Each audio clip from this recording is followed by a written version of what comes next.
शुरू होने जा रहा है देश का सबसे बड़ा मुकदमा, आपकी अदालत, रजत शर्मा के साथ।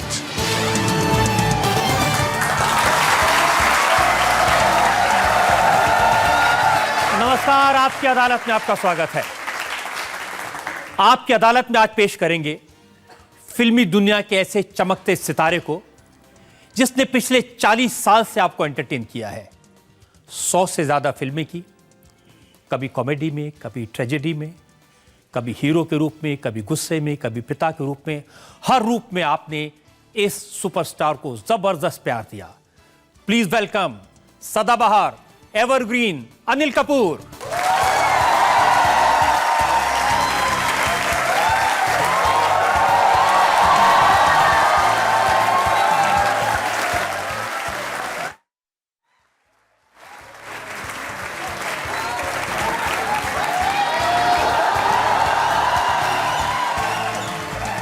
आपकी अदालत में आमंत्रित करेंगे आज के जज, जेएनयू के फॉर्मर प्रोफेसर, जाने में विचारक, thinker, writer, doctor Pushpesh Pant.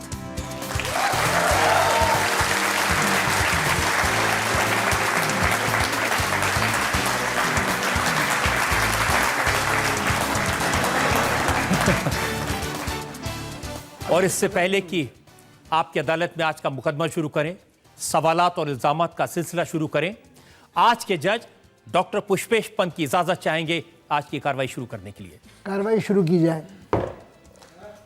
और कार्रवाई शुरू करेंगे अनिल कपूर के फिल्म करियर पर एक नजर से। खुद करेंगे। अरे शुक्रिया।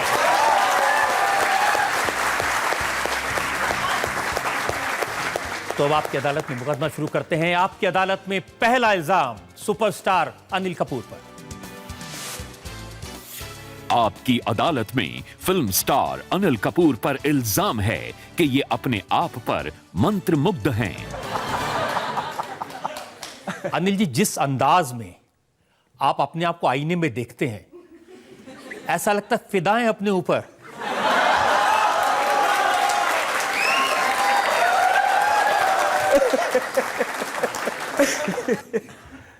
नहीं, वो मेरे ख्याल से ऐसी दुनिया में कोई ऐसा कलाकार नहीं होगा जो अपने आप पर अपना फैन नहीं हो और सेल्फ ऑब्सेस नहीं हो। मुझे लगता है सब है। मेरा डिफरेंस यही है, अलग यही बात है कि मैं ट्रांसपेरेंट हूं, मैं ऑनेस्ट हूं, मैं सच बोलता हूं।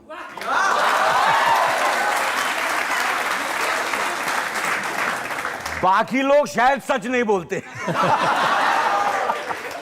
मगर एक बात कहूँगा कि अभी मैं कभी कभी आईने में देखता हूँ तो कुछ लोगों का मनोरंजन भी करना चाहता हूँ।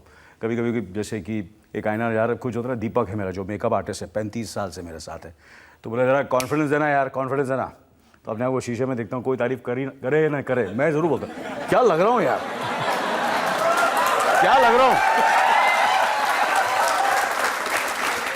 ये लोगों को खुश करने के लिए लोग कहते हैं सिर्फ आईने में नहीं है, अगर कोई सिगरेट की डिब्बी की पन्नी दिख जाए, पानी दिख जाए, उसमें भी अपना चेहरा देखते हैं। बस चेहरा दिखना चाहिए। नहीं ऐसा नहीं है। अपना आपके दोस्त हैं अनुपम खेर, वो कहते हैं कि आप अनिल कपूर से पूछो 2 और 2 कितने होते हैं, कहते हैं 2 और 2 4 अनिल कपूर। क्योंकि मैं काम इस तरह करता हूँ जो एक नहीं कर सकता, मैं 4 लोगों का काम एक फिल्म में करता हूँ, बड़ी मेहनत करता हूँ, इसलिए शायद वो इसलिए ज़्यादा करता हूँ। लेकिन ये आदत अभी से नहीं है, बचपन से है। आप जिस पुराने घर में रहते थे परिवार के साथ में, आपके फादर, बोनी, इन सब लोगों के साथ में, वहाँ जो पड़ोसी थे वो कहते थे कि छत पे सुबह सुबह आके एक लड़का तरह तरह की एक्टिंग करता था, मुंह बनाता था। हम सोचते थे कपूर के घर में कोई पागल तो नहीं आ गया। अभी भी पागल ही समझते हैं। काफ़ी उसको हो गए 40 साल से भी ज़्यादा हो गए मेरे ख्याल से, जब मैं टेरेस पर जाता था और अपनी कलाकार बनना चाहता था, एक्टर बनना चाहता था, काम चाहिए था मुझे, कोई भी काम, छोटा मोटा काम चाहिए था, तो कोशिश करता था। पर अभी भी काम चाहिए। अभी आपके पास कोई काम हो तो बता दो। उसी तरह भूखा हूँ, उसी तरह मैं पागल हूँ और मैं चाहता हूँ कि ज़िंदगी भर ऐसे ही रहूँ। अब 100 फिल्में करने के बाद भी भूख बाकी है? अभी तो भूख शुरू हुई है, सच कह रहा हूँ। लेकिन ये सही है कि बचपन में आप प्रोड्यूसर बनना चाहते थे, बोनी कपूर एक्टर बनना चाहते थे? बोनी साहब के साथ एक किस्सा है कि मैंने उनके साथ एक प्ले किया, तो उस प्ले में उन्होंने मेरे फादर का रोल किया था और मैंने मेरे ख्याल से बेटे का रोल। जिस तरह भी ये एक्चुअली मेरे से सिर्फ 1 साल बड़े हैं, बाय द वे। और 1 साल बड़े हैं और वो आपके डैडी लगते हैं। अगर उन्होंने ये इंटरव्यू देख लिया तो ये सब मेरी प्लानिंग है सर। बड़े भाई को बाप का रोल,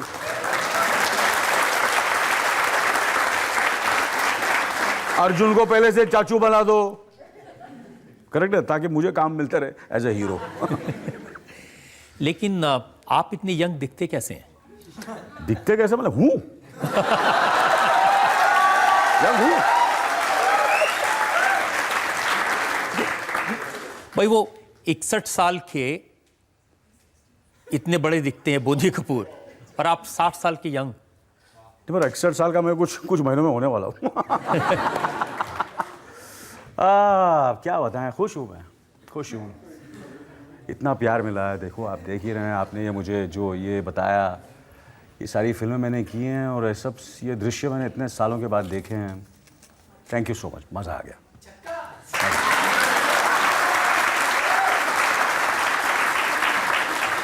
लेकिन शुरुआत आपकी ऐसे नहीं हुई थी। मैंने सुना कि जो पहली फिल्म आपने की जिसमें आपने शशि कपूर के बचपन का रोल किया, वो फिल्म कभी रिलीज ही नहीं हुई।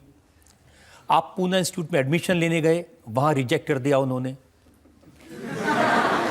रॉकी फिल्म के लिए आप गए थे दत्त साहब के पास में रोल मांगने के लिए, उन्होंने रिजेक्ट कर दिया था। मेरे ख्याल से इसीलिए शायद मैं ऑब्सेस्ड हूँ अपने आप से, इसलिए शायद अनुपम साहब कहते हैं कि एक नहीं 4 अनिल कपूर हैं।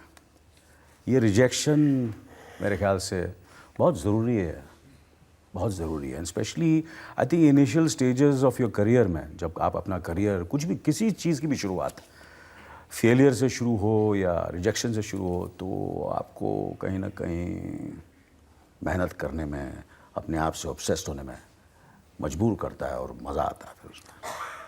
या ये ऑब्सेशन इसलिए हो गया कि जब सफल हुए तो फिर एक तरफ दिलीप कुमार, एक तरफ अमिताभ बच्चन, ऐसे ऐसे लेजेंड्स के साथ काम करने का मौका मिला? वो तो प्लानिंग थी मेरी।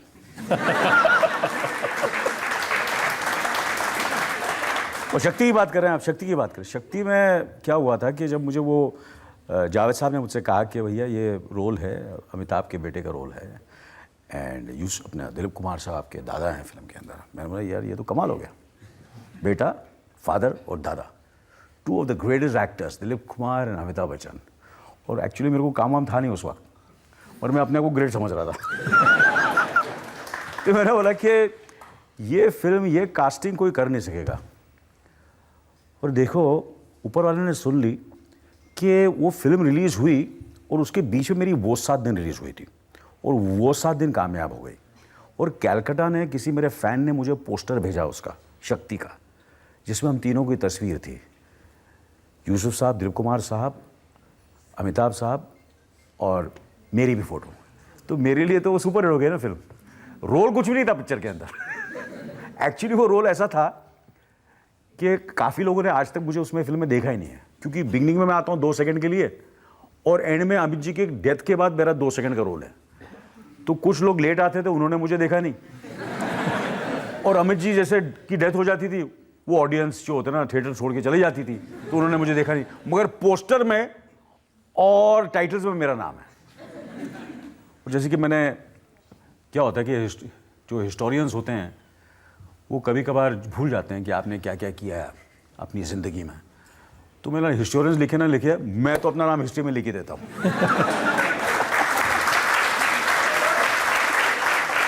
लेकिन देखिए, अमिताभ बच्चन जिस समय हिट हुए थे, आपकी भी फिल्में हिट होनी शुरू हो गई थी। अब वो दादाजी का रोल कर रहे हैं, आप अभी भी हीरो बने हुए हैं। वो क्या, मैंने दादाजी का रोल बचपन में कर लिया था, ईश्वर में। और ईश्वर की कृपा से मुझे एक ऐसी मेरे ख्याल से गोली मिल गई, जो मैंने थोड़ी खाई, तो ऊपर वाले की मेहरबानी, आप लोगों का प्यार, कोशिश कर रहा हूँ, अभी भी थोड़ा बहुत रोल्स मिल जाते हैं जो लोग बोलते हैं कि लीडिंग रोल हैं, मगर एक्चुअली ऐसा नहीं है रजत साहब। जितना मैंने यूसुफ साहब और अमित जी से सीखा है, किसी से नहीं सीखा, मैं एक्चुअली उनको ही फॉलो कर रहा हूँ।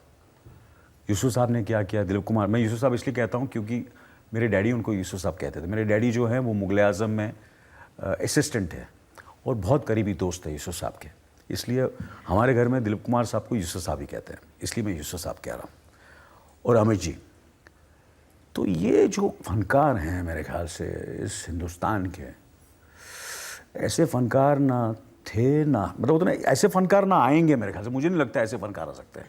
तो मैं तो एक छोटा सा कलाकार हूँ उनके सामने, तो जो कुछ मेरी सीख है उनसे है, टू बी ऑनेस्ट। आपने दिलीप साहब के साथ 3 फिल्में की हैं, तो और बहुत कम ऐसे लोग होंगे जिनको उनके साथ 3-3 फिल्में करने का मौका मिला होगा, तो क्या देखते थे कि डर नहीं लगता था, इतना बड़ा कलाकार जो खुद इंस्टीट्यूशन है अपने आप में? देखिए रज साहब, मुझे लोग पूछते हैं ना कि ये आपका इतना लंबा करियर, क्या रीज़न क्या है? I am a good listener, मैं सुनता हूँ, मैं देखता हूँ, मैं ऑब्जर्व करता हूँ और मैं सीखता हूँ। चाहे वो यूसुफ साहब से मैंने बहुत कुछ सीखा, जिस तरह वो मेहनत करते थे। आज भी जो वो मुझे याद है, मशाल में वो उर्दू में अपने डायलॉग्स लिखते थे, तो वो मैंने सीख अपने जहन में डाल दी। मैं मुबारका भी कर रहा था, तो मेरी वाइफ मुझे पूछती थी ऊपर बैठ के कर क्या रहा है? मैं डायलॉग्स जो है बैठ के लिखता रहता था। तो बोले तू मुबारका कर रहा है, तो ऐसे बिहेवियर जैसे कोई अनीस ना होता ना कि स्पीलबर्ग की पिक्चर कर रहा है। मेरे लिए हर फिल्म स्टीवन स्पीलबर्ग की है। तो वो मैंने उनसे सीखी कि हर डायलॉग को, ताकि दादा मुनि से मैंने एक चीज़ सीखी जो उनके साथ मैंने काम किया था। Ashok Kumar sahab, Ashok Kumar, great Ashok Kumar, one of our greatest actors Ashok Kumar. Realistic natural acting जो अशोक कुमार साहब, मोतीलाल साहब करते थे, मेरे ख्याल से हम सब ने उनसे सीखा कैसे रियल एक्टिंग करना है। तो ये सब चीज़ें मैं सीनियर लोगों से सीखी, यूसुफ साहब से सीखी, फिर अपने यंगस्टर्स के जिनके साथ मैंने काम किया, जैसे जोया अख्तर के साथ मैंने दिल धड़कने दो की, मैंने स्लम डॉग मिलियनेयर की डैनी बॉयल के साथ। किसने कराई मुझसे वो पिक्चर? मेरे बेटे ने कराई, हर्षवर्धन कपूर ने कराई। तो उसने वो स्क्रिप्ट पढ़ी, उसने बोला डैडी ये फिल्म करो। मैंने यार वो प्रियंका चोपड़ा के फादर का रोल है और रणवीर सिंह के फादर का रोल है।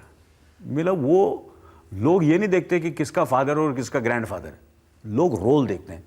ये एक छोटा सा नौजवान लड़का मुझसे कह रहा है, तो उससे मैंने ये सीखा। तो मैं जो हूँ, मैं सुनता रहता हूँ, लोगों से सुनता रहता हूँ। आज भी शायद यहाँ मैं कुछ सीख कर ही जाऊँगा, कुछ समझ कर जाऊँगा। तो आपकी अदालत में अगला इल्जाम। आपकी अदालत में फिल्म स्टार अनिल कपूर पर इल्जाम है कि ये सबको बहुत पकाते हैं। आपके सारे दोस्त मुझे कहते हैं कि ये इतना पकाता है, इतना पकाता है, और कहते हैं अपने आप को इतना सीरियसली लेते हैं, घर में पार्टी के लिए लोगों को बुलाते हैं लेकिन खुद ब्यूटी स्लीप के लिए सोने चले जाते हैं।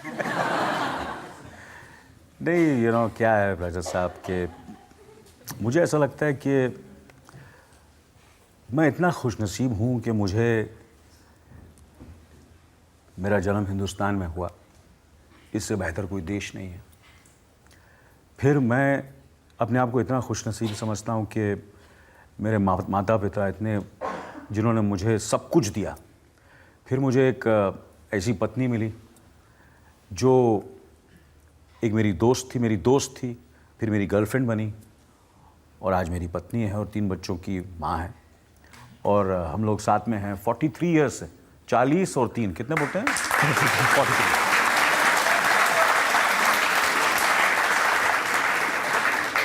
तो ऑब्वियसली लोग तो यही कहेंगे यार 43 साल, एक होता है ना 40 से ज़्यादा साल हो गए और एक ही लड़की के साथ है तो बोरिंग आदमी है। फिल्म इंडस्ट्री में ऐसे लोगों को बोरिंग बोलते हैं। मुझे कहा गया था कि भैया तू शादी मत करना, शादी उस वक्त ये होता है कि बैचलर रहे तो तेरा क्रेज़ रहेगा, लड़कियों में क्रेज़ रहेगा और तेरी फिल्में नहीं चलेंगी और तू रोमांटिक फिल्में कर रहा है और तू शादी कर रहा है। तो मैंने बोला अगर उन लोग बोल रहे नहीं कर रहे तो मैं 100% करूँगा। और दोस्तों रजत साहब, मैंने शादी की है, जिस दिन से मैंने शादी की उस दिन से I have never looked back.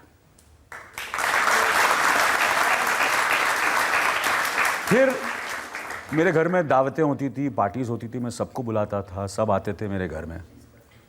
कुछ ऐसे भी कलाकार थे जो आते थे, दोस्त थे मेरे यार थे, मैं नाम नहीं लूँगा। कुछ ऐसे भी राइटर्स थे, डायरेक्टर्स थे। तो पार्टियाँ चलती रहती थी पूरी रात, मगर मैं 10:30, 11, 11:30 जब मुझे नींद आती थी मैं जाके सो जाता था। उन लोग सुबह तक लगे रहते थे और मैं सुबह उठकर फ्रेश शूटिंग में जाता था। उनमें से कितने लोग हैं सर जो ये बोलते हैं यार काश हम भी जाकर सोए होते। क्योंकि मुझे लगता है कि आप the sleep is very very important because you are facing the camera. आप कैमरा फेस कर रहे हैं तो कहीं ना कहीं आप अच्छी तरह सोएंगे तो ही आप फ्रेश हो सकेंगे ना, एक्सरसाइज कर सकेंगे, काम अच्छा कर सकेंगे। आप पूरी रात जागेंगे, शराब पियेंगे, सिगरेट पियेंगे तो सुबह आपकी शक्ल पे आ जाएगा ना। आज मुझे बोलते हैं मैं यंग लगता हूं क्योंकि मैंने बिगिनिंग में बहुत बोरिंग लाइफ लीड की है। उन्होंने बहुत अय्याशी की, बहुत इंजॉय किया, क्रेज था, ये था वगैरह वगैरह। बट आई फील आपको लंबी रेस खेलनी है तो ये सब चीज़ों का आपको सैक्रिफाइस करना चाहिए। देखिए सेक्रीफाइस का अर्थ क्या हुआ? कोई आदमी, एक संजय दत्त पर फिल्म बन रही है, कोई आपकी लाइफ पर फिल्म बनाना चाहता है, कभी नहीं बनने वाली। मेरी लाइफ में कहाँ बन सकती, बड़ी बोरिंग फिल्म होगी ना। कोई कंट्रोवर्सी नहीं है, कुछ कंट्रोवर्सी नहीं है, कोई इश्क मोहब्बत के किस्से नहीं है। कुछ करते हैं, मुझे लगता है ये कुछ करना पड़ेगा कुछ। I am still young.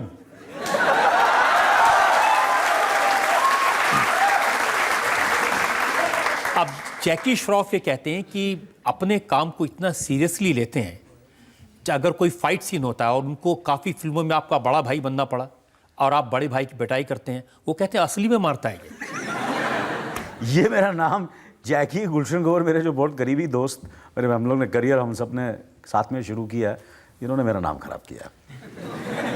Gulshan Grover तो मुझे कह रहे थे जब इसके साथ फाइट सीन होता है तो मैं सबको कहता हूँ झंडू बाम लेके जाना।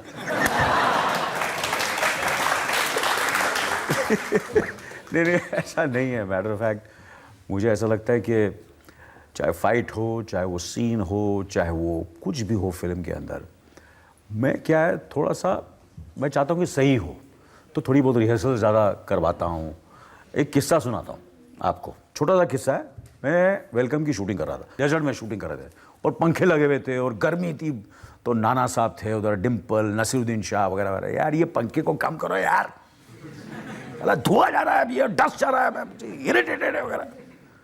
इतने में मैं था कहीं बाहर गया होता, मैं आया उधर में, तो मैंने देखा पंखा उनका कुछ ज़्यादा चल नहीं रहा है, चलो पंखे को।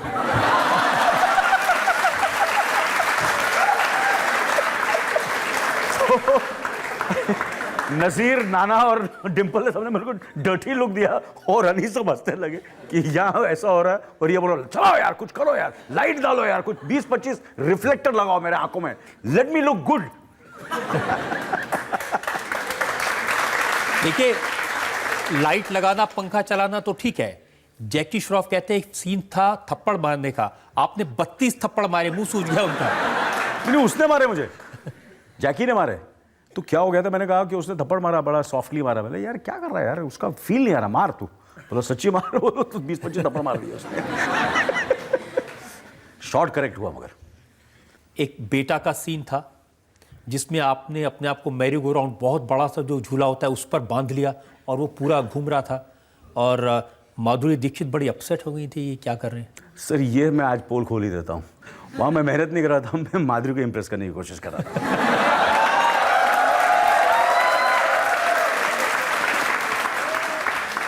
जब माधुरी की शादी हुई नहीं थी। आपने इम्प्रेस करने की कोशिश की, उनके साथ बहुत सारी फिल्में भी की, 1-2 फिल्म में बड़े इंटीमेट सीन भी हुए, लेकिन तो भी कोई स्कैंडल नहीं बना।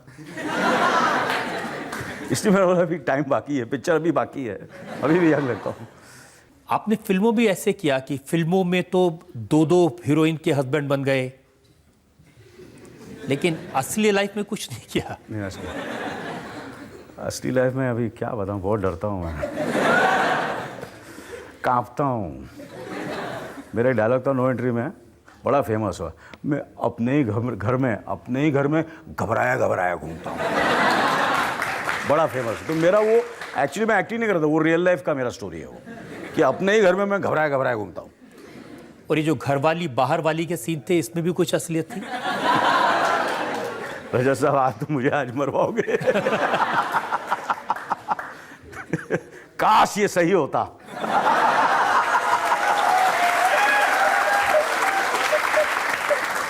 लेकिन जो एक्टर अपने आप को इतना सीरियसली लेता है, जो सेट पर किसी को मजाक भी नहीं करने देता, वो कॉमिक रोल कैसे करता है?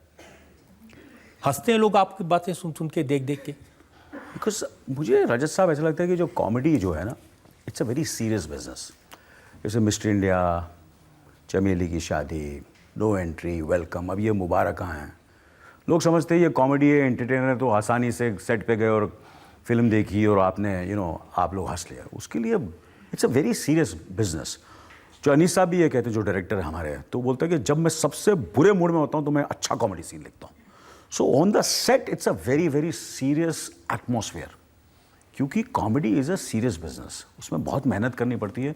आप रोमांटिक फिल्म किसी के साथ भी कर सकते हैं, आप ड्रामेटिक सीन किसी के साथ भी कर सकते हैं, ड्रामा, एक्शन कर सकते हैं, सब कुछ कर सकते हैं। लो एंगल लगा लिया, लाइट एंड शेड कर दिया, लाल लाइट, पीली लाइट, अच्छे कपड़े पहन लिए, स्विट्जरलैंड में जाके शूटिंग कर ली, न्यूयॉर्क में शूटिंग कर ली, गाने बज रहे हैं, हाई स्पीड में जा रहा है, ऐसा हो ऐसा क्या साला क्या दिखता है, क्या एक्टिंग करता है।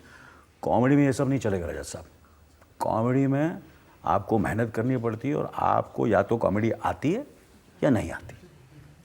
लेकिन आप नाना पाटेकर, जो हर फिल्म में गुस्से में दिखाई देते हैं, उनके साथ कॉमेडी करते हैं? ये जो फिल्म है वेलकम, उदय भाई और मजनू भाई का इतना कामयाब हुई, पहली फिल्म भी कामयाब हुई, दूसरी फिल्म भी कामयाब हुई। कॉमेडी में लिखत होती है, सिचुएशनल कॉमेडी। तो मैं और नाना तो सीरियस हैं पिक्चर के अंदर। मेरा कैरेक्टर थोड़ा सा और एक्सट्रोवर्ट है और नाना का बड़ा सीरियस और एंग्री है। हम लोग जो हैं वो सीरियसली करते हैं, सिचुएशनल कॉमेडी है। तो इसलिए नाना साहब को जिस तरह रोल लिखा गया, और नाना साहब तो बहुत बड़े फनकार हैं, बहुत ही बड़े एक्टर हैं। ऐसे एक्टर बहुत कम हिंदुस्तान में, मेरे ख्याल से मैंने बड़े बड़े एक्टरों का नाम लिया, उसमें नाना पाटेकर साहब भी हैं। तो उनके साथ काम करना तो वो सीरियस हो, और जिस तरह वो फिल्म मनीष साहब ने लिखी है वेलकम, तो हम लोग तो सब सीरियसली करते हैं, इसलिए वो कॉमेडी निखर के आती है। मजनू भाई, जब भी मैं बड़ा छुपाता हूँ, मैं गन नहीं उठाता है, कंट्रोल कंट्रोल उदय कंट्रोल। जनता से जो लोग सवाल पूछना चाहते हैं पूछिए। सर, आपकी बिगनिंग कैसे हुई थी एक्टिंग में? मेरी बिगनिंग, आप जवानी की बात कर रहे हैं, बचपन की बात कर रहे हैं, बुढ़ापे की बात कर रहे हैं, कब की बात कर सर, रहे हैं? बचपन की।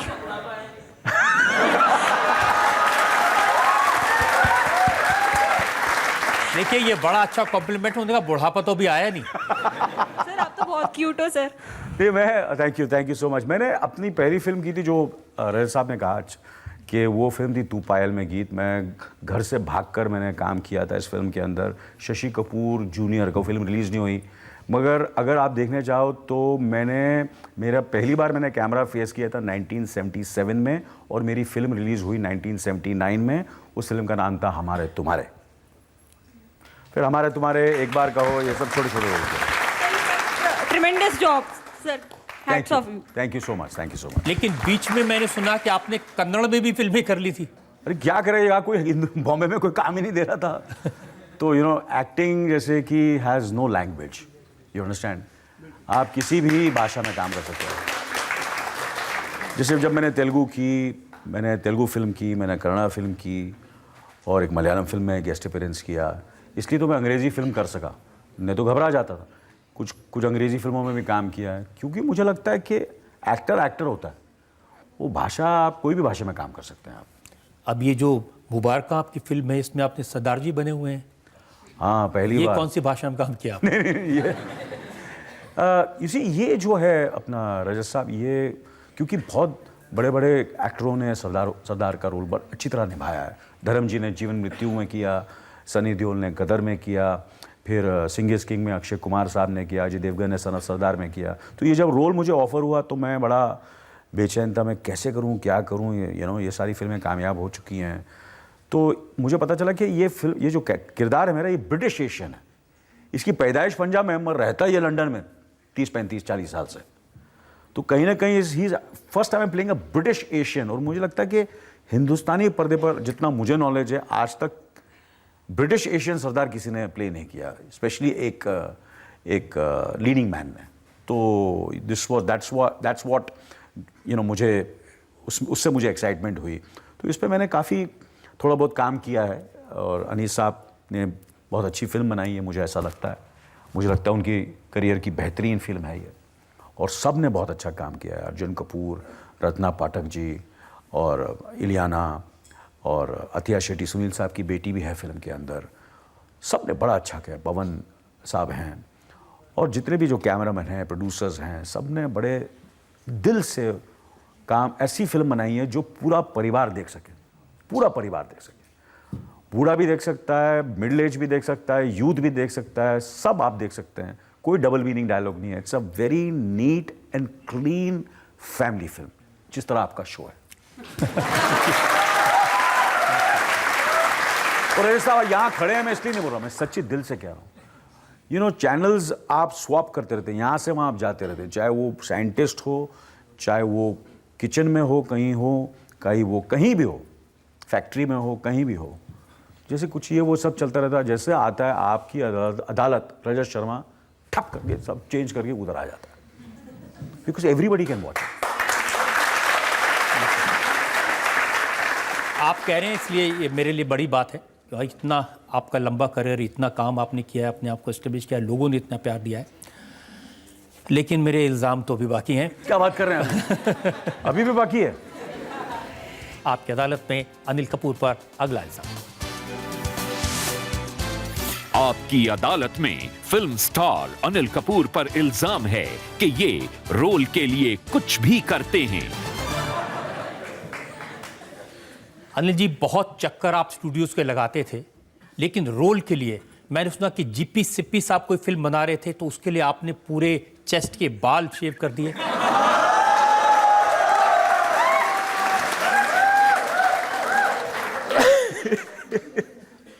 अरे बड़े किस्से हैं मेरे। राज साहब फिल्म बना रहे थे, राज कपूर साहब, द ग्रेट राज कपूर, परमवीर चक्र बना रहे थे।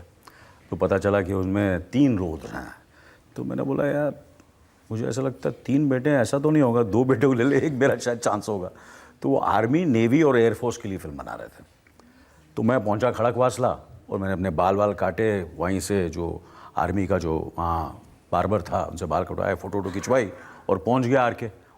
मैं उन दिनों की बात कर रहा था जब मुझे आर के में अंदर जाने नहीं देते थे। तो बड़ी मुश्किल से मैं अंदर चला गया, वहाँ खड़ा रहा कॉटेज के बाहर और मैंने उनको तस्वीरें दिखाई। उन्होंने तस्वीरें देखी और उन्होंने मुझे, वो फिल्म बनी नहीं, कुछ ऐसी फिल्में बहुत सी की हैं जो बनी नहीं, मगर उन्होंने कहा कि मैं फिल्म में तुझे लूँगा। वो उनका कहना मेरे लिए बहुत बड़ी बात थी। तो मैंने रजत साहब हमेशा काम का मैं इंतज़ार नहीं करता, मैं काम के पीछे जाता हूँ कि यार काम आएगा तो मैं काम करूँगा। मैं काम ढूंढता रहता हूँ और एक अच्छे रोल के लिए, एक अच्छे डायरेक्टर के साथ काम करने के लिए, एक अच्छे राइटर के साथ, एक अच्छे को स्टार के साथ काम करने के लिए मैं कुछ भी कर सकता हूँ। हर फिल्म में हमने आपको इसी अंदाज में देखा, आपका हेयर स्टाइल, आपकी मूंछ ये। लेकिन यश चोपड़ा साहब के साथ काम करने के लिए मूंछ मुड़ा दी थी। लम्हे में मैंने मूंछ उड़ाई थी। और जब मैं घर पहुंचा था तो मैं जब अपनी बीवी के रूम में पहुंचा तो मम्मी बीवी ने कहा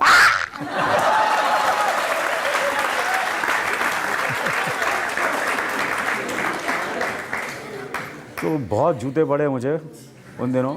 सारे मेरे फैंस थे, वो बड़े डिसअपॉइंट भी हुए क्योंकि मूछें जो मेरी ट्रेडमार्क बन चुकी थी। तो बोला यार तूने ये क्यों किया, ऐसे मूछें, तू अच्छा नहीं लगता मूछों के बिना।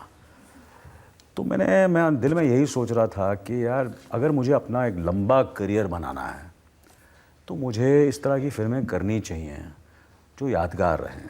और आज लोग आज भी लम्हे को याद करते हैं। लम्हे जैसी फिल्में हैं जिसमें मैंने मूछें निकाल दी, विरासत है, 1942 लव स्टोरी है, परिंदा है, ये सारी फिल्में हैं जो लोग देखते हैं। कुछ चीज़ें ऐसी की थी उस वक्त जो लोगों ने एक्सेप्ट नहीं की। परिंदा के बारे में बोलते थे, 42 के बारे में बोलते कि वो चली नहीं, ये वो, लम्हे को फ्लॉप बोला।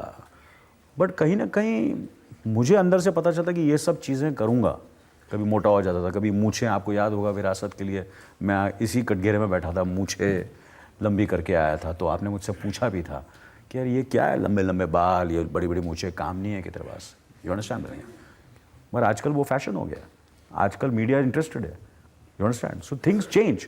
तो ये सब चीज़ें मैंने इसलिए की ताकि मैं सारी ज़िंदगी काम कर सकूं।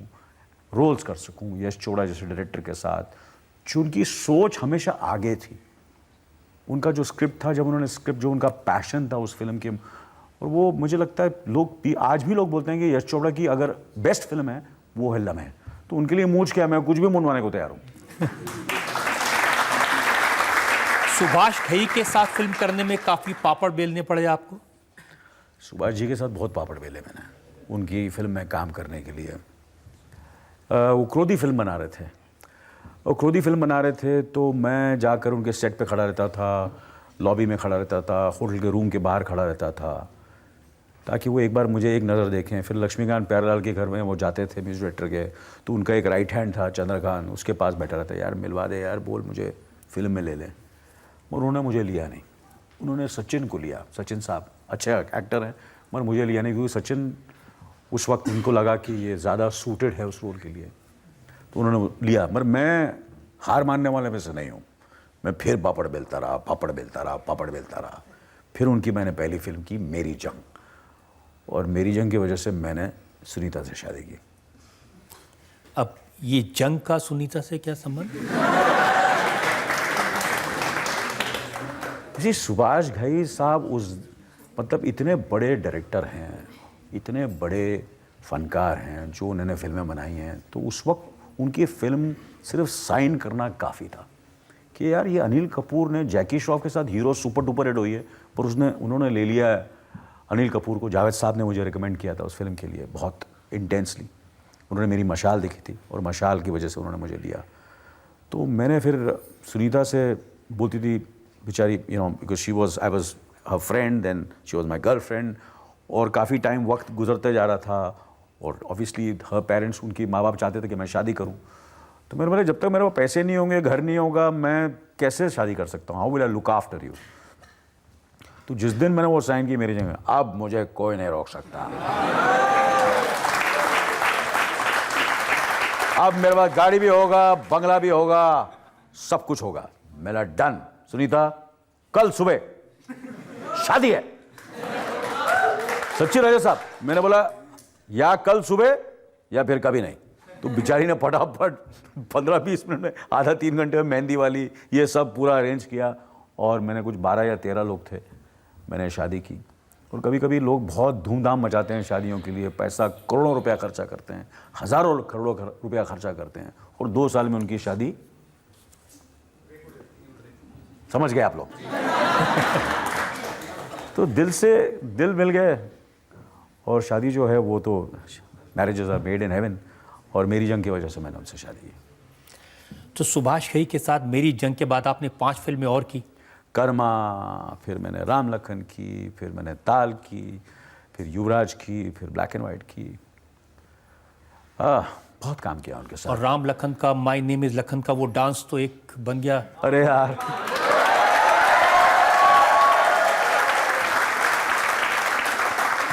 ये झकास और ये राम लगन गाना मेरा पीछा कब छोड़ने वाला है। नहीं पर ये कभी नहीं, ये आप लोगों का प्यार है, ये मोहब्बत है।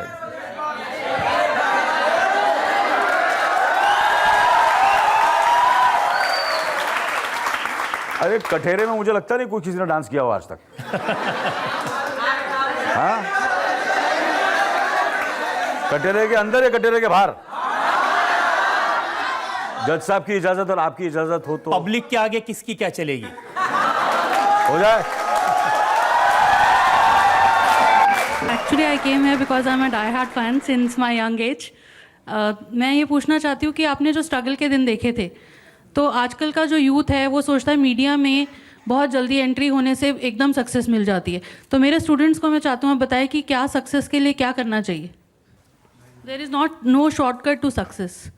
आपने मेरे सवाल का जवाब खुद ही दे दिया। There is no shortcut. नहीं, आई कीप टेलिंग, आप थोड़े एक्सपीरियंसेस अपने शेयर करिए जब मुझे आपने ऐसा लगता है स्ट्रगल। कि मेहनत, सी प्रॉब्लम क्या होता है यहाँ, कभी कभी लोग बोलते हो जाएगा, मेरी किस्मत अच्छी होगी तो मुझे मिलेगा। किस्मत बहुत ज़रूरी है, डेस्टिनी भी होता है, ये सब चीज़ें भी होती हैं, मगर मुझे ऐसा लगता है कि उसके लिए वेट नहीं करना चाहिए। दैट किस्मत, luck should be a bonus, but I think there is no shortcut. It's only hard work, hard work, hard work and preparation.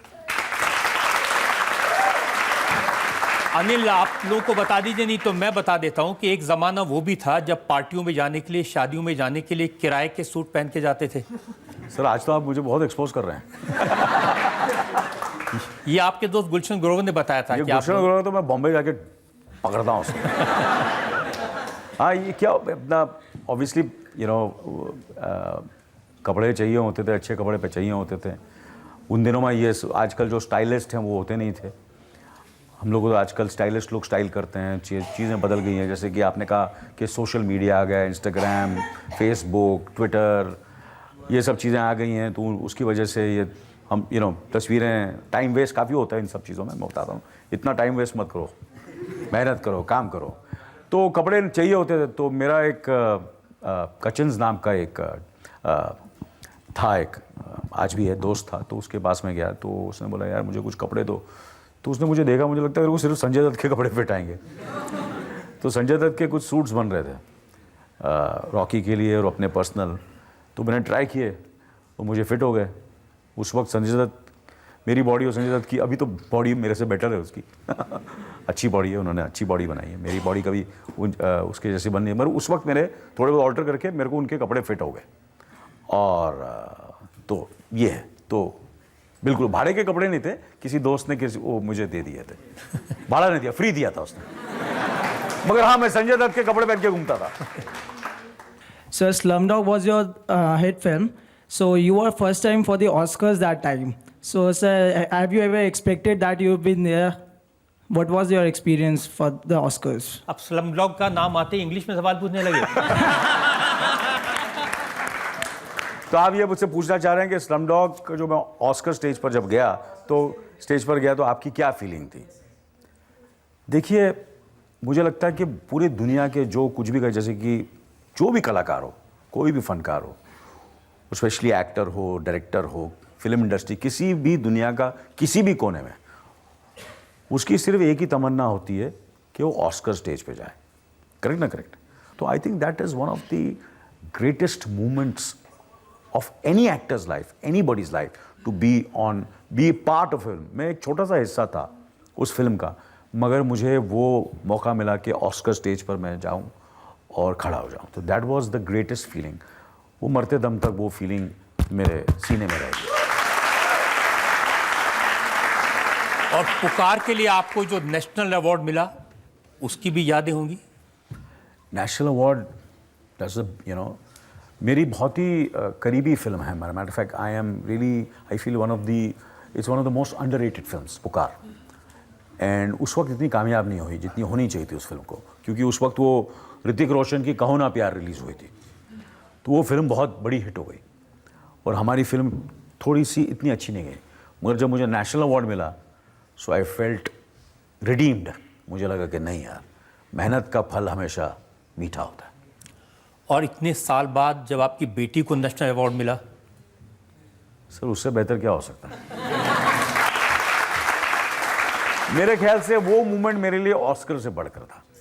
सच्ची कह रहा हूं आपसे। जब मैंने सोनम को चलते हुए देखा, वो गई, स्टेज पर गई, और हमारे हिंदुस्तान के प्रेसिडेंट प्रणब मुखर्जी साहब, जिनकी मैं बहुत इज्जत करता हूं, उन्होंने जब उन्हें सर्टिफिकेट दिया तो आनंद हो गया, खुश हो गया। आपकी अदालत में अगला इल्जाम। आपकी अदालत में फिल्म स्टार अनिल कपूर पर इल्जाम है कि ये किसी की नहीं सुनते। वो गाना है ना, मैं चाहे ये करूं, मैं चाहे वो करूं, मेरी मर्जी। आप खुद ही बताते हैं कि आपको इतना मना किया था कि शादी मत करो, लेकिन कर ली। आपको सब दोस्तों ने मना किया था, ये गांधी जी पर फिल्म मत बनाओ, फ्लॉप हो जाएगी, बना ली। इसलिए इतनी जिद? नहीं, मुझे लगता है कि देखिए, सबने कहा कि शादी नहीं करने के लिए, मैंने शादी की और आज तक मैं उनके साथ हूँ। 43 ईयर्स हो गए। तो सही किया कि गलत किया? सही किया। गांधी में फादर सबने कहा कि सही किया गलत किया तो सुनीता जी बता सकती हैं। इसलिए तो मैं अपने घर में घबराया घबराया घूमता हूँ। दूसरा ये गांधी में फादर लोगों ने कहा कि नहीं करने के लिए, सबने कहा कि मगर मुझे उसके लिए नेशनल अवार्ड मिला। सो पुकार के लिए भी मिला नेशनल अवार्ड और गांधी में फादर के लिए। इससे बड़ी बात क्या हो सकती है? और आज भी लोग बोलते हैं कि that is one of the best films made from this country, Gandhi में फादर। ये भी सच है कि आपको सबने समझाया था कि गाने मत गाओ, लेकिन आपने वो कौन सी फिल्म थी, चमेली की शादी, ये वो सही कहा था उन्होंने इसलिए मैंने आज तक गाना नहीं गाया। और मैं सुना कि एक एल्बम निकाला था आपने, वो भी गलत गानों किया, का। वो भी गलत किया। सलमा आगा के साथ। काफ़ी बेसुरा था वो तो मैं अभी जाने वाला बॉम्बे में, थोड़ा सा थोड़ा सा मैं रियाज करूँगा। तो उम्मीद है नेक्स्ट टाइम जब मैं आऊँगा मैं एक बहुत बड़ा सिंगर बन के आऊँगा।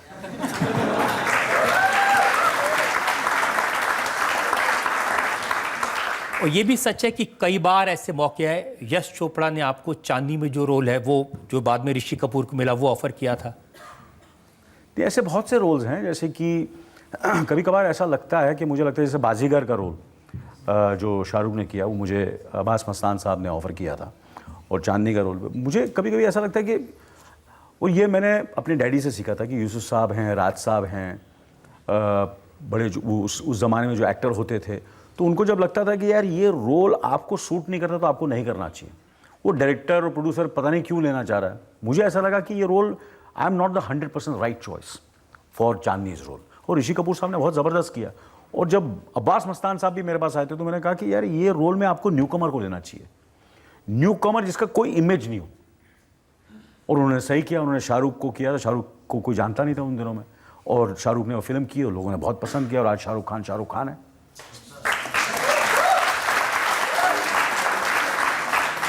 सिर्फ उसका मतलब ये नहीं कि कितनी सारी फिल्में मैंने जो की है जो दूसरे कलाकारों ने ना की, जैसे कि स्लमडॉग मिलियनेयर है। आज काफ़ी एक्टरों के पास वो फिल्म करना चाहते थे, ऐसी बहुत सी फिल्में मैंने की हैं। परंपरा एक फिल्म थी। हाँ, वो फिल्म तो मैंने अच्छा हो गया नहीं की। I think that is one of Yash Chopra ji's weakest films. मुझे उसकी स्क्रिप्ट पसंद नहीं आया, I am being very honest with you. मुझे उसकी स्क्रिप्ट पसंद नहीं आई, मुझे अपना रोल पसंद नहीं आया, और मुझे लगा मैं नहीं करूँगा। मैं I had to be honest with him. ऐसे नहीं यार, फिर उन्होंने तो मुझे ऐसा लगता है कि आज मेरा कहीं ना कहीं उनके साथ अभी भी रिश्ता है, क्योंकि I was very honest, I was very straight forward कि यार नहीं यार ये गलत है, मुझे नहीं करना, नहीं करनी फिल्म। तो sometimes you have to be very straightforward and honest. कभी आप कैसे रिएक्ट करते थे अगर आप उनकी बात? वो बड़े अपसेट हुए। वो उन्होंने मुझे काफ़ी सालों तक आई थिंक लोगों ने मुझे कहा, उन्होंने मुझे कुछ नहीं कहा, पर लोगों ने मुझे कहा कि वो हर्ट थे। और क्या करें, मगर बाद में उन्हें शायद, I hope, but we became very close later on. कहीं ना कहीं time passes and you come to know कि किसी का कोई हर्ट करने का, you not trying to hurt anybody, you just being very straightforward, honest, and you are protecting your own career which you feel is right. That's what I did. ये भी सच है कि एक बार आपने एक्टिंग से break लेने का सोचा था कि कुछ साल काम ना करूं? हाँ, मैंने लेने की कोशिश की थी, क्योंकि जैसे कि मैंने कहा कि I look up to Dilip Kumar sahab, Amitabh Bachchan sahab, and Naseeruddin Shah, Kamal Haasan sahab, ये सब फनकार हैं बड़े बड़े। तो उन्होंने ब्रेक लिया था 5 साल का, अमित जी ने, खुदा गवाह के बाद। तो वो न्यूयॉर्क में गए थे, उन्होंने काफ़ी ही lived like a normal life, and तो बड़ा मुझे लगा यार करेक्ट है यार, अमिताभ ने किया तो सही होगा। तो मैं गया उनके पास, अरमान की शूटिंग कर रहे थे हम लोग, तो मैंने यार मैं भी कुछ 25 साल से काम कर रहा हूँ अमित जी, कुछ ऐसा लगता है कि दिल कर रहा है थोड़ा सा ब्रेक लेता हूँ। बोला कभी ज़िंदगी में मत करना, दैट इज़ वो गलती मत करना, ब्रेक मत लेना। इमीडिएटली मैंने कल नेक्स्ट डे गया और 2 फिल्में साइन कर ली मैंने। तो मेरा जो करियर है 40 साल नहीं हुए, 38 ईयर्स से मैंने आज तक कोई ब्रेक नहीं लिया। और शायद इसीलिए लोगों ने इतना प्यार आपको दिया, लगातार उन्होंने आपको देखा। जी हाँ सर, आपकी लाइफस्टाइल में क्या चेंजेस आए? बिकॉज आप 38 ईयर्स से आप इंडस्ट्री में हैं, तो ऑब्वियसली बहुत चेंज हुआ है टाइम जो है। तो आप, जैसे कि इन्होंने इल्ज़ाम लगाया कि आप स्टबर्न हैं, तो क्या लाइफस्टाइल भी स्टबर्न रही या चेंजेस आए टाइम के साथ साथ? आज के जो youngsters, they are very very sharp, so they will not accept you if you are doing something which they feel यार ये क्यों कर रहा है। और मैंने हमेशा यही कोशिश की कि इससे पहले कि लोग बोले तू ये मत कर, मैं खुद ही नहीं करता हूँ। लेकिन ये भी सच है कि आपने अपना हेयर स्टाइल, अपनी मूछ, अपनी पर्सनैलिटी, इसको कभी फिल्मों के लिए चेंज नहीं किया? क्या बात करें सर, जितना मैंने चेंज किया किसी ने नहीं किया। मैंने बहुत फिल्मों में, मैंने कितनी फिल्मों में, मेरे ख्याल से मैंने तो करियर ही शुरू किया वो 7 दिन से ही। मुझे तो लगता है आप जब सो के उठते हैं तो भी ऐसे ही दिखते हैं। कभी आना सुबह देख बताऊंगा।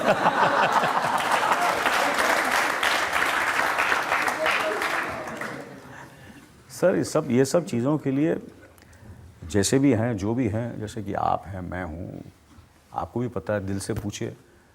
अगर आपको आपका जहन, आपका दिमाग और दिल और सोल और स्पिरिचुअलिटी, इंटेलेक्चुअली अगर आपको सुर में रखना है तो उसके लिए आपको मेहनत करनी पड़ेगी। बिना मेहनत के कुछ नहीं होने वाला। अगर मैं जिस तरह दिख रहा हूँ आज, जिस तरह मैं काम कर रहा हूँ, कोशिश कर रहा हूँ काम करने की, आज आपने मुझे ये मौका दिया, इतना बड़ा मंच कि मैं आप सबसे बात कर सकूँ, आप मुझसे सवाल कर सकें। मैंने मेहनत की इसलिए मैं आनंद हूँ। आप सबको थोड़ी बुलाते हैं, सही बात है कि नहीं सही बात? बिल्कुल। कुछ ना कुछ उसको करना पड़ेगा ना लाइफ में। जिसको लोग पसंद करें, जिसको लोग मान दें, सम्मान दें, ऐसे लोगों को कटघरे तो उसके लिए मुझे मेहनत करनी पड़ेगी ना। तो मैंने मेहनत की ताकि मैं यहाँ आ सकूँ, आपके शो पर आ सकूँ।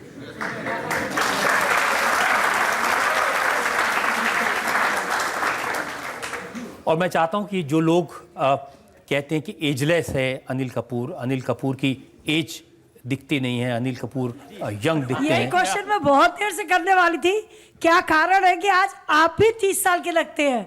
सर आप हमको बता के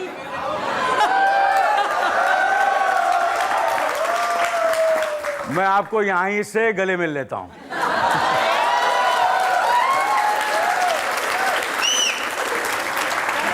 लेकिन आपने राज नहीं बताया उन्हें। ये राज अगर मैंने बता दिया तो जो मेरे दूसरे कलाकार हैं, एक्टर हैं, ये सीक्रेट है। ये सीक्रेट मैं अपने पास ही रखना चाहूँ। ये जड़ी बूटी है मेरे पास। वो जड़ी बूटी में एक वक्त आएगा जब मैं ये जड़ी बूटी लोगों को बेचूंगा, दुनिया में बेचूंगा, और एक बहुत ही अमीर और कामयाब आदमी बन जाऊंगा वो जड़ी बूटी बेचकर। ऐसा लग रहा है कि आप बाबा रामदेव बन जाएंगे। अगर आप बाबा रामदेव बन जाओ तो बहुत जबरदस्त हो जाएगा। 20,000 करोड़ की मेरी भी कंपनी हो जाएगी। अब अनिल जी, बहुत सारे लोगों की फरमाइश है, पहला वाला डांस तो हो गया, अब दूसरा वाला भी हो जाए। देखिए, इस फिल्म में अपना अर्जुन कपूर साहब जो मेरे भतीजे, उनके साथ मुझे काम करने का मौका मिला और बहुत मज़ा आया। तो सारे गाने उन्होंने गाए, एक आध गाने में मैंने भी थोड़ा बहुत डांस करने की कोशिश की है। तो कौन सा गाना बजा रहे हैं मुझे बताइए, मैं तो किसी भी गाने में डांस कर लूँगा। आपकी अदालत में आज ने मुकदमा चलाया, इल्जामात लगाए, सफाई मांगी सुपरस्टार अनिल कपूर से, उनके लंबे फिल्म करियर के बारे में, उनकी लाइफ के बारे में, उनके दोस्तों के बारे में, उनके बारे में जो किस्से हैं उनके बारे में। अब वक्त है आपकी अदालत में आज के जज डॉक्टर पुष्पेश पंत के फैसले का। इस अदालत के तजुर्बे में आज का मुकदमा थोड़ा अजीबोगरीब है। ज़माने का दस्तूर है कि यदि किसी जज की दिलचस्पी किसी ख़ास मुकदमे या मुजरिम में हो तो उसे अपने को सुनवाई और पेशी से अलग कर देना चाहिए। ईमानदारी का तकाजा ये है कि इस कुर्सी तक पहुँचने के पहले यह अदालत कई बरस उस अदाकार का ज़बरदस्त फ़ैन रही है जो आज कटघरे में खड़ा है। इसलिए कई बार सोचना पड़ा कि इस मुकदमे में जज की हैसियत से मुझे आना भी चाहिए कि नहीं, मगर ये दस्तूर है, कोई कानून की पाबंदी नहीं। जिस मुल्क में आला जज जिनकी क्रिकेट के खेल में दिलचस्पी होती है आधी रात को अपने घर में क्रिकेट के खेल की सुनवाई कर सकते हैं, तो फिर आज उस इंसान को कटघरे में देखने का, उसकी गवाही सुनने का लोभ मैं छोड़ नहीं सका। मुझे लगता है कि बहरहाल तमाम गवाही सबूत जो यहाँ पेश किए गए हैं उनको देखते हुए मिस्टर इंडिया को कटघरे में खड़ा करना उनके साथ सरासर नाइंसाफ़ी है। जिसने उनको ज़िंदगी में और पर्दे पे जो भी रोल करते देखा है उसने महसूस किया है, जिसने देखा, जब देखा कि एक ऐसा खिलता गुलाब है जो ख़ुद हमेशा तरोताज़ा रहता है, अपनी खुशबू दूसरों की ज़िंदगी में बिखेरता है, उनकी ज़िंदगी को खुशगवार बनाता है और साटा है अब भी पाटा है। तो हम चाहेंगे कि ये सदाबहार इंसान बाइज़्ज़त बरी हो और आने वाले बरसों तक हमको खुश रखे।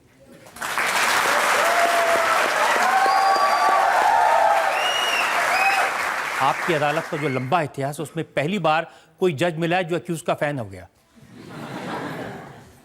इस उम्मीद के साथ, इस विश्वास के साथ कि अनिल कपूर इसी तरह से लोगों को एंटरटेन करते रहेंगे, उनके दिलों पर राज करते रहेंगे। आज का मुकदमा यहीं खत्म करते हैं। अगले हफ्ते मुलाकात होगी एक नई शख्सियत के साथ। तब तक के लिए नमस्कार।